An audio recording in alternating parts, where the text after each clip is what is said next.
Hello दोस्तों, स्वागत है हमारे YouTube channel ITI theory and practical पर। जैसा कि दोस्तों आपको पता है, हम आपके लिए 2000 क्वेश्चन की डेली क्विज लेके आए हैं, जिसमें कि हर रोजाना बात करेंगे 5 से 10 क्वेश्चन पर, वो भी संक्षिप्त तरीके से।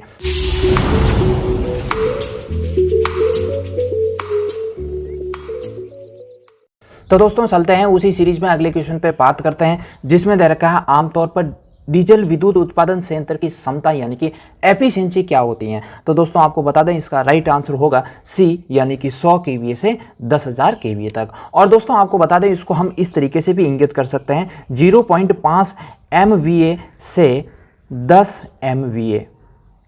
और दोस्तों आपको पता होना चाहिए, मेगा का मान होता है 10 की घात 6 होता है, और किलो का मान होता है 10 की घात 3।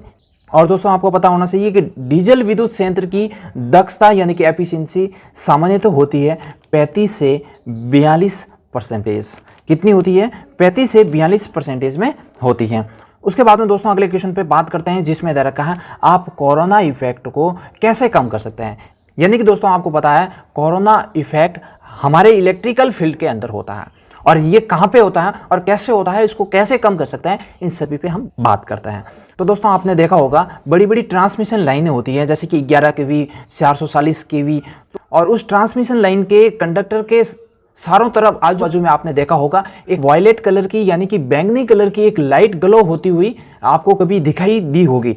और क्वेश्चन के अंदर आपको पूछा है कि इस कोरोना इफेक्ट को हम कम कैसे कर सकते हैं। तो दोस्तों आपको बता दें, इसका राइट आंसर होगा सी, यानी कि कंडक्टर और ACSR कंडक्टर के प्रयोग के बीच उचित अंतराल करके, यानी कि दो कंडक्टर के बीच में आप उचित अंतराल को रखकर इस कोरोना इफेक्ट को कम कर सकते हैं। और दोस्तों आपको बता दें, और भी इसके कारण है जिससे हम कोरोना इफेक्ट को कम कर सकते हैं, जिसमें कि बंडल कंडक्टर का प्रयोग करके भी हम कोरोना इफेक्ट को कम कर सकते हैं। और दोस्तों हॉलो कंडक्टर होता है, हॉलो कंडक्टर का प्रयोग करके भी हम कोरोना इफेक्ट को कम कर सकते हैं। कंडक्टर के व्यास को कम करके भी हम कोरोना इफेक्ट को कम कर सकते हैं। और दोस्तों कोरोना रिंग का प्रयोग करके भी हम कोरोना इफेक्ट को कम कर सकते हैं। और दोस्तों आपको बता दें, आपने कभी देखा होगा ट्रांसमिशन लाइन के आसपास में जब चलते हो तब आपको एक हमिंग प्रकार की ध्वनि उत्पन्न होती हुई दिखाई देती है, या फिर एक वॉयलेट प्रकार की लाइट ग्लो होती हुई दिखाई देती है। तो उसी को हम क्या बोलते हैं? Corona effect. ये एक प्रकार से बिजली का लॉस है। उसके बाद में दोस्तों अगले क्वेश्चन पे बात करते हैं, जिसमें दे रखा है स्लिप रिंग मोटर को स्क्वायल केज मोटर के स्थान पर वरीयता दी जाती है जहां की आवश्यकता होती है। यानी कि हम स्लिप रिंग मोटर को स्क्वायल केज मोटर की अपेक्षा क्यों वरीयता देते हैं, यह आपको बताना है। तो दोस्तों आपको बता दें, उच्च स्टार्टिंग टॉर्क, यानी कि स्लिप रिंग इंडक्शन मोटर का स्टार्टिंग टॉर्क बहुत उच्च होता है, इसीलिए हम क्या करते हैं, स्लिप रिंग मोटर को स्क्वायल केज इंडक्शन मोटर के स्थान पर वरीयता देते हैं। तो दोस्तों आपको पता होना चाहिए कि स्लिप रिंग इंडक्शन मोटर के अंदर कौन सा स्टार्टर प्रयोग करते हैं और क्यों करते हैं, वो भी आपको पता होना चाहिए। तो दोस्तों आपको बता दें कि स्लिप रिंग इंडक्शन मोटर के अंदर रोटर रेजिस्टेंस स्टार्टर का प्रयोग करते हैं, और रोटर रेजिस्टेंस स्टार्टर का कार्य क्या होता है वो आपको बताता है। यानी कि शुरुआत के अंदर बहुत हाई प्रतिरोध बढ़ा के रखता है, जिससे क्या होता है, जब मोटर का शुरुआत के अंदर प्रतिरोध बहुत ज़्यादा बढ़ा हुआ होगा तो उसका स्टार्टिंग टॉर्क बढ़ जाता है। यानी कि अगर प्रतिरोध बढ़ा हो गए तो वहाँ पे स्टार्टिंग टॉर्क बढ़ जाएगा। यही कारण होता है कि स्लिप रिंग इंडक्शन मोटर में रोटर प्रतिरोध सबसे पहले बहुत बढ़ा के रखते हैं, और जिससे कि उसका स्टार्टिंग टॉर्क वहाँ पे बढ़ जाता है। तो स्लिप रिंग इंडक्शन मोटर में रोटर का प्रतिरोध बढ़ाकर अधिक बलागुण प्राप्त किया जा सकता है, वो मैंने अभी आपको बताया। उसके बाद में अगले क्वेश्चन पे बात करते हैं, जिसमें दे रखा है उद्योगों में सुरक्षा के उद्देश्य से सिंगल फेज इंडक्शन मोटर संचालित होती है। यानी कि हमें एक सिंगल फेज मोटर को एक स्टार्टर के द्वारा स्टार्ट करना है, तो वहां पे हम किस प्रकार के स्टार्टर का प्रयोग करेंगे वो आपको बताना है। तो दोस्तों आपको बता दें, इसका राइट आंसर होगा ए, यानी कि सिंगल फेज DOL स्टार्टर से, यानी DOL यानी कि डायरेक्ट ऑनलाइन स्टार्टर का प्रयोग करेंगे हम सिंगल फेज मोटर के लिए। तो दोस्तों आपको बता दें, DOL स्टार्टर दो प्रकार के होते हैं, एक होता है सिंगल फेज, दूसरा होता है 3 फेज। और 3 फेज स्टार्टर का प्रयोग करते हैं हम 3 फेज मोटर को स्टार्ट करने के लिए, और सिंगल फेज DOL स्टार्टर है उसका प्रयोग करते हैं हम सिंगल फेज मोटर को स्टार्ट करने के लिए। उसके बाद में दोस्तों आपको पता होना चाहिए, DOL यानी कि डायरेक्ट ऑनलाइन स्टार्टर का प्रयोग हम करते हैं 5 HP की मोटर के लिए, यह प्रयुक्त होता है।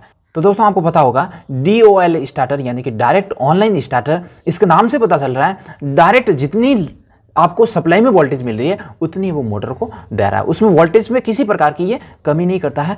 और इसके अंदर सुरक्षा युक्ति के रूप में OLC रिले प्रयोग की जाती हैं, यानी कि ओवरलोड रिले का प्रयोग किया जाता है, जो कि निर्धारित मान से अधिक करंट आ जाए तो मोटर को वो अपने आप ट्रिप कर देता है। उसके बाद में दोस्तों अगले क्वेश्चन पे बात करते हैं, जिसमें दे रखा है BIS के अनुसार एक लाइट सर्किट में अधिकतम लोड से अधिक नहीं होना चाहिए। यानी कि दोस्तों एक लाइट एंड फैन परिपथ है जिसके अंदर अधिकतम लोड हम कितना लगा सकते हैं वो आपको बताना है। तो दोस्तों आपको बता दें इसका राइट आंसर होगा ए, यानी कि 800 वाट। तो दोस्तों आपको पता होना चाहिए एक होता है लाइट एंड फैन सर्किट और दूसरा होता है पावर सर्किट।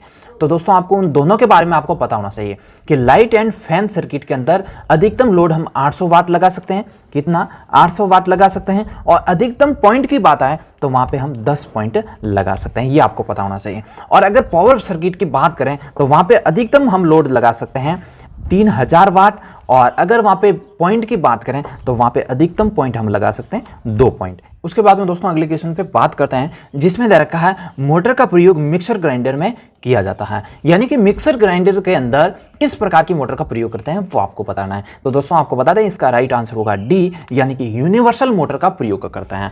यूनिवर्सल मोटर यानी कि जिसको हम बोलते हैं सार्वत्रिक मोटर, जिसका प्रयोग करता है मिक्सर ग्राइंडर के अंदर।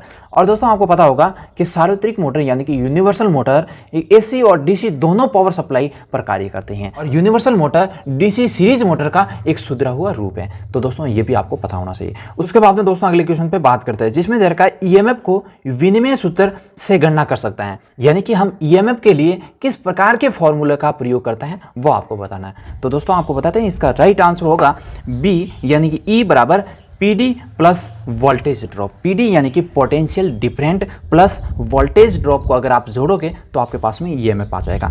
अब दोस्तों यहाँ पे बात करते हैं कि आप EMF को किस प्रकार से आप पहचान सकते हो और PD को यानी कि पोटेंशियल डिफरेंट यानी कि विभवांतरण किस प्रकार से आप इसको पहचान सकते हो और वोल्टेज ड्रॉप कहाँ पे होता है वो, इन सभी पे हम बात करते हैं। दोस्तों आपको पता होगा कि EMF को सामान्यतः हम क्या कहते हैं? वोल्टेज कहते हैं। और जब बैटरी किसी लोड से संयोजित होती है तो उसके टर्मिनल के आर पार मापी गई वोल्टता उसे हम बोलते हैं पोटेंशियल डिफरेंट। जैसे कि हमने एक आर प्रतिरोध लिया और आर प्रतिरोध को क्या किया, हमने इस एक स्विच के द्वारा जोड़ लिया और स्विच के बाद में हमने एक बैटरी जोड़ी और बैटरी को हम वापस करते हैं बंद। यानी कि इस स्विच को हम जैसे ही बंद करेंगे, यहाँ से इस स्विच बंद होगा तो इसमें धारा प्रवाहित होगी और इसमें धारा प्रवाहित होगी तो इन दोनों के सिरों पर हम जो वोल्टेज मापेंगे उस वोल्टेज को बोलेंगे हम PD यानी कि पोटेंशियल डिफरेंट। तो दोस्तों आपको पता होना चाहिए PD यानी कि पोटेंशियल डिफरेंट EMF से हमेशा थोड़ा कम होता है और किसी परिपथ के लोड के आर पार या क्रॉस मापे गए वोल्टेज के अंतर पोटेंशियल डिफरेंट कहलाता है और ये वोल्ट में मापा जाता है।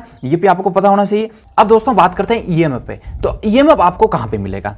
तो दोस्तों आपको बता दें जब इस सर्किट के स्विच को ओपन करेंगे तो इस सर्किट के अंदर धारा का प्रवाह नहीं होगा और धारा का प्रवाह नहीं होगा तब हम इस सेल या बैटरी के दोनों सिरों पर वोल्टेज तय करेंगे, उसे हम बोलते हैं EMF। ठीक है, तो आपको पता चल गया होगा कि सेल के टर्मिनल पर प्राप्त वोल्टेज इलेक्ट्रोमोटिव फोर्स यानी कि EMF कहलाता है। यदि परिपथ का स्विच ऑन हो उस स्थिति में सेल के टर्मिनल पर प्राप्त वोल्टेज पोटेंशियल डिफरेंट प्राप्त होता है। यानी कि जब इस स्विच को ऑन कर देंगे, स्टार्ट कर देंगे, तब इन दोनों सिरों पे जो वोल्टेज मिलेगा उसे हम बोलेंगे पोटेंशियल डिफरेंट। और PD का मान हमेशा EMF के मान से थोड़ा कम होता है। दोस्तों हमें EMF कब प्राप्त होगा? तो आपको पता होगा जब इसके अंदर कुछ वोल्टेज भी ड्रॉप होता होगा और जो पोटेंशियल डिफरेंट है इन दोनों को प्लस करेंगे, यानी कि